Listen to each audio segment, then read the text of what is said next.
نحمدہ ونصلی علی رسولہ الکریم اما بعد فاعوذ باللہ من الشیطان الرجیم بسم اللہ الرحمن الرحیم السلام علیکم ورحمۃ اللہ وبرکاتہ۔ اسلام ایک کامل اور مکمل دین ہے۔ اللہ تعالیٰ نے اسلام کی شکل میں ہمیں جو قوانین اور احکام دیے ہیں وہ انسانی فطرت کے عین مطابق ہیں۔ اللہ تعالیٰ ہی انسان کا خالق ہے اور انسان کے مزاج اور طبیعت سے اللہ تعالیٰ سے زیادہ کون واقف ہو سکتا ہے۔ اس لیے اسلام کے قوانین اور احکام میں انسانی مزاج اور طبیعت کی رعایت رکھی گئی ہے۔ مزاح، خوش طبعی یا مذاق اور دل لگی، یہ ایک ایسی کیفیت ہے جو اللہ تعالیٰ نے تقریباً ہر انسانی فطرت میں رکھی ہے۔ یہ الگ بات ہے کہ یہ مادہ کسی میں تو کم ہوتا ہے اور کسی میں بہت زیادہ۔ یہ انسان کو سرور اور خوشی مہیا کرتا ہے اور انسان کو غم اور دکھ کی کیفیت سے نکالنے میں بھی مددگار ثابت ہوتا ہے۔ یہی وجہ ہے کہ جو انسان اس کیفیت کو اپنے مزاج میں شامل کر لیتے ہیں، لوگ اکثر ان کو ملنسار، خوش مزاج، خوش طبع، خوش اخلاق جیسے القابات سے نوازتے ہیں اور وہ اپنے متعلقین میں بہت محبوب اور مقبول ہو جاتا ہے۔ اسلامی شریعت چونکہ ہر بات میں اعتدال کو پسند کرتی ہے، اس لیے مزاح اور مذاق میں بھی شریعت نے اعتدال کو ملحوظ رکھا ہے۔ موقع محل کی مناسبت سے مزاح کرنا مباح بلکہ مستحب ہے، لیکن بہت زیادہ مذاق کرنا اور ہر وقت مذاق کرتے رہنا یہ پسندیدہ نہیں ہے، کیونکہ بہت زیادہ مذاق کرنے اور بہت زیادہ ہنسنے سے دل سخت ہو جاتے ہیں، بے حس ہو جاتے ہیں اور اللہ تعالیٰ کی یاد سے غافل ہو جاتے ہیں۔ اس لیے مذاق کرتے ہوئے اس بات کا بھی خیال رکھنا چاہیے کہ اس مذاق سے کسی کو تکلیف نہ پہنچے، کسی کی دل شکنی نہ ہو، یعنی کسی کا مذاق نہ اڑایا جائے، کیونکہ اللہ تبارک و تعالیٰ کا ارشاد ہے کہ کوئی کسی قوم کا مذاق نہ اڑائے۔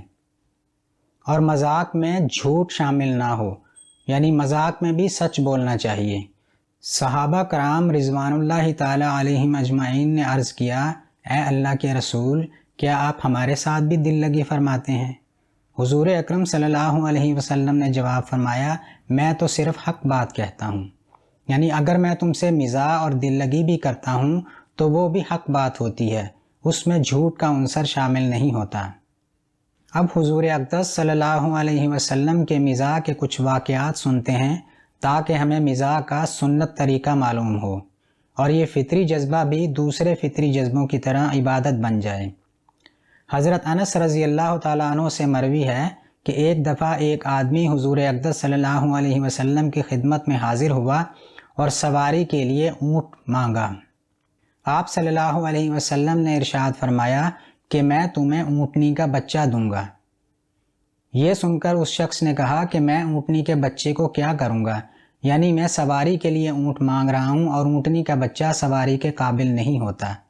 حضور پاک صلی اللہ علیہ وسلم نے فرمایا، اونٹ بھی تو اونٹنی کا بچہ ہی ہوتا ہے، یعنی مقصد یہ تھا کہ میں تمہیں سواری کے لیے بڑا اونٹ ہی دوں گا، لیکن چونکہ ہر اونٹ اونٹنی کا بچہ ہی ہوتا ہے، اس لیے آپ صلی اللہ علیہ وسلم نے مزاح کے طور پر اسے یہ فرمایا کہ میں تمہیں اونٹنی کا بچہ دوں گا۔ حضرت انس رضی اللہ تعالیٰ عنہ سے مروی ہے کہ حضور اقدس صلی اللہ علیہ وسلم نے ان سے فرمایا، اے دو کان والے۔ آپ صلی اللہ علیہ وسلم کا یہ جملہ بھی خوش طبعی کے طور پر تھا۔ ایک بار ایک بوڑھی عورت حضور اقدس صلی اللہ علیہ وسلم کی خدمت میں حاضر ہوئی اور آپ سے جنت میں داخلے کے لیے دعا کی درخواست کی۔ آپ صلی اللہ علیہ وسلم نے فرمایا کہ بوڑھی عورتیں جنت میں داخل نہیں ہوں گی۔ یہ سن کر اس بوڑھی عورت کو بہت رنج ہوا اور وہ روتی ہوئی واپس چلی گئی۔ حضور اقدس صلی اللہ علیہ وسلم نے فرمایا کہ اس عورت کو جا کر بتا دو کہ عورتیں بڑھاپے کی حالت میں جنت میں داخل نہیں ہوں گی، یعنی ان کو جنت میں داخلے سے پہلے جوان کر دیا جائے گا۔ آپ صلی اللہ علیہ وسلم نے یہ بات اسے مزاح کے طور پر ارشاد فرمائی، لیکن اس مذاق میں بھی حقیقت اور سچائی تھی۔ اس سے آپ نے امت کو یہ سبق دیا کہ کبھی کبھار کسی کے ساتھ خوش طبعی اور دل لگی کر لینی چاہیے، مگر اس میں جھوٹ نہ ہو بلکہ وہ حقیقت اور سچائی پر مبنی ہو۔ اسی طرح حضور اقدس صلی اللہ علیہ وسلم کی سادگی اور مزاح کا ایک اور واقعہ ہے۔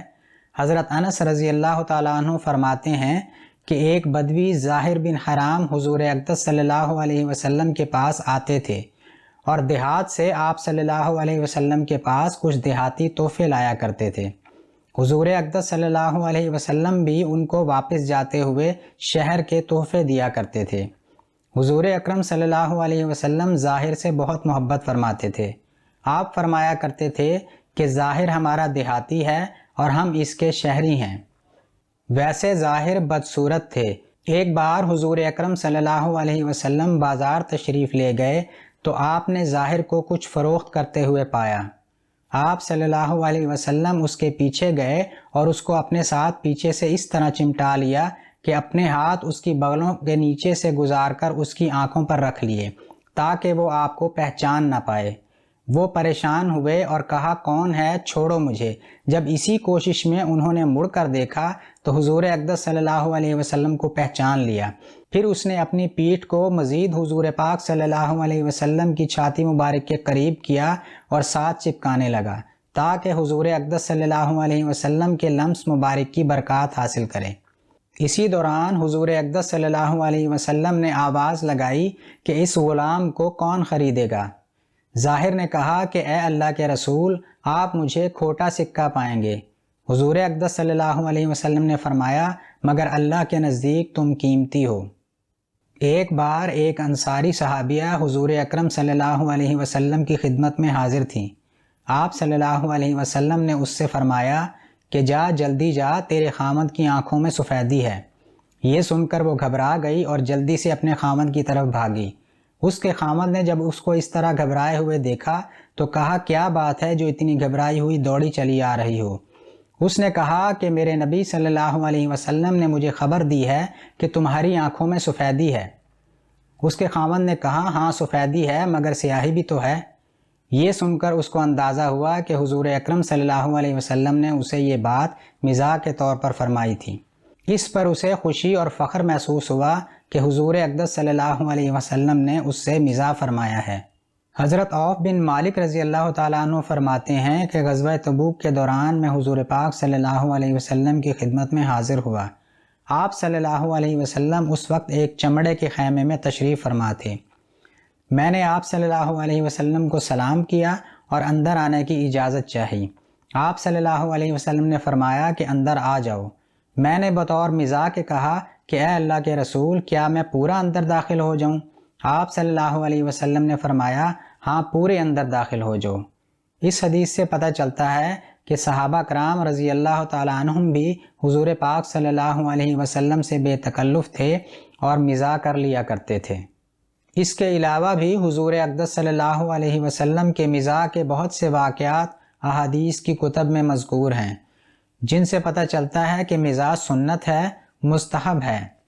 لیکن ان واقعات سے یہ حقیقت بھی سامنے آتی ہے کہ مزاح سچائی اور حق پر مبنی ہونا چاہیے اور اس میں جھوٹ نہیں ہونا چاہیے، اور نہ ہی مزاح سے کسی کی دل شکنی اور تکلیف ہونی چاہیے، بلکہ مزاح کا مقصد دوسرے کی دل جوئی اور خوشی ہونا چاہیے۔ الغرض مزاح ایک سنت ہے۔